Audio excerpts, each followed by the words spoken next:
Bonjour à toi, j'espère que tu vas bien et que tu es la forme. Alors aujourd'hui, j'ai décidé d'aborder le sujet de la beauté de la peau au naturel parce que j'estime que c'est important de se trouver belle ou beau sans maquillage.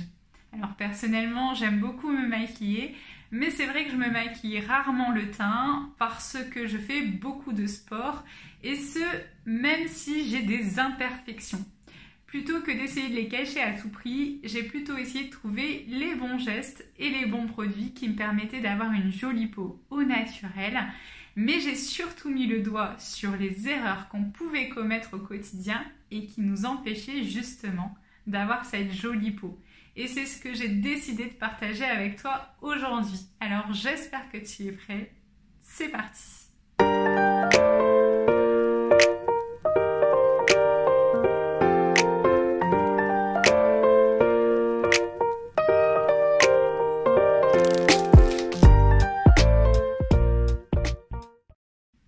Bonjour, mon nom est Mélodie Lannoy, je suis conseillère en images, formatrice et coach en confiance en soi.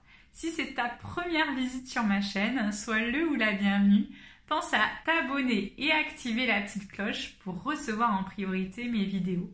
Et comme je te le disais, aujourd'hui on va aborder les 6 erreurs communes à éviter pour avoir une jolie peau. Et je commence tout de suite par la première qui est celle de ne pas utiliser de démaquillant ou de lotion avant d'aller te coucher.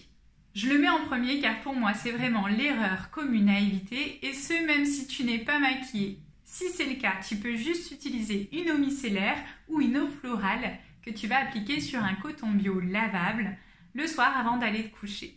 En revanche, si tu es maquillée, même si tu n'as mis que du mascara, je te suggère vraiment d'utiliser un corps gras qui te permettra d'enlever plus facilement ton maquillage. Personnellement, j'utilise de l'huile végétale de Nigel Bio que j'applique en massage aux doigts avec des mains propres bien évidemment et que je rince ensuite à l'eau froide.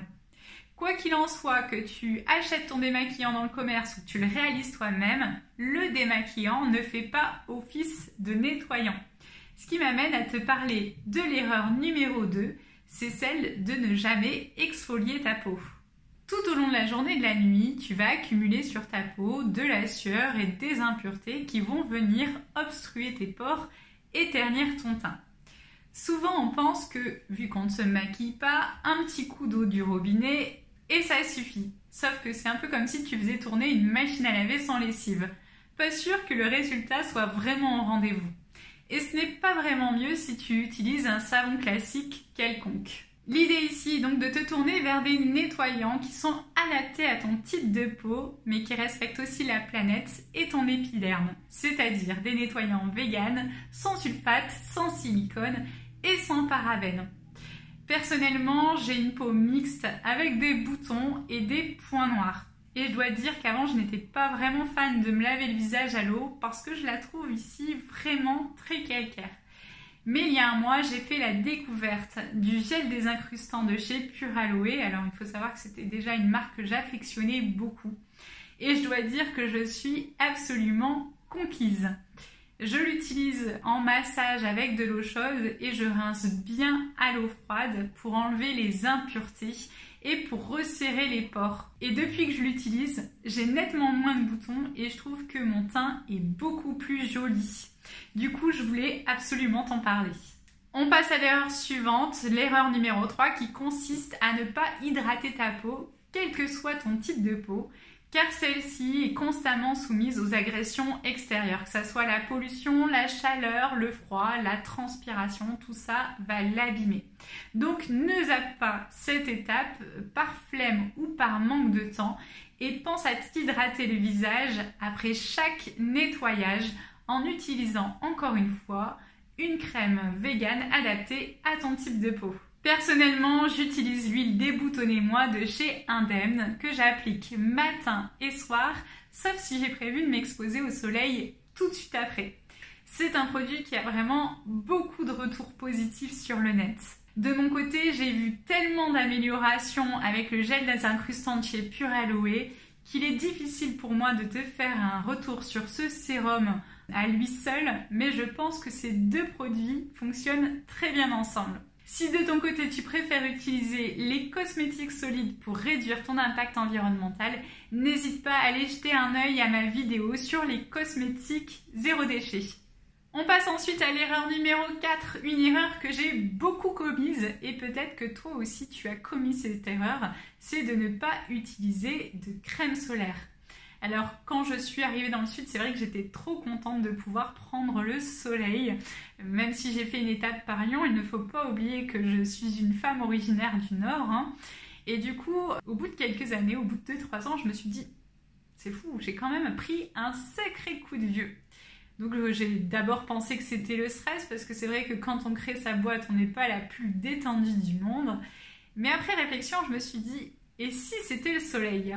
Et oui, si les effets bénéfiques du soleil pour notre vitalité et le bon fonctionnement de notre organisme sont prouvés, l'exposition aux rayons UV est aussi la cause numéro 1 du vieillissement prématuré. Sans compter les rides, l'exposition au soleil sans crème solaire provoque aussi un teint terne, une peau déshydratée, des taches brunes, sans parler de l'acné.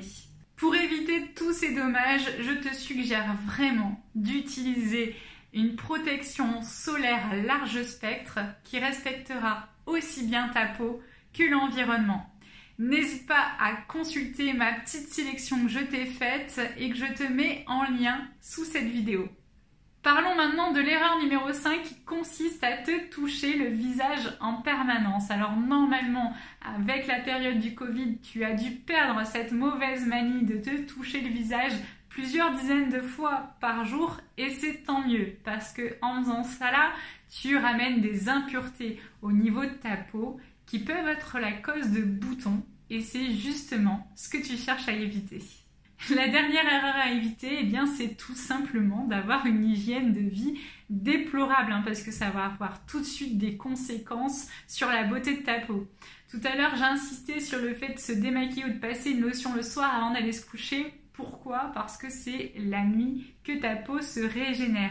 Et l'hydratation n'est pas seulement externe, elle est aussi interne.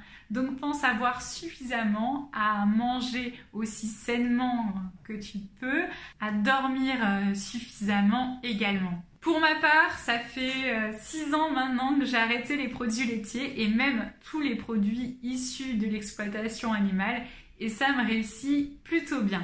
J'ai aussi bien ralenti les produits transformés, je consomme peu de gluten et peu d'excitants. Et je me complémente tous les matins en spiruline pour avoir une plus jolie peau, de beaux ongles et de beaux cheveux. D'ailleurs, si tu constates une poussée d'acné ou de points noirs, eh bien cela peut aussi valoir le coup de regarder du côté de ton alimentation. Voilà, on a fait le tour des erreurs les plus communes à éviter pour avoir une jolie peau sans maquillage.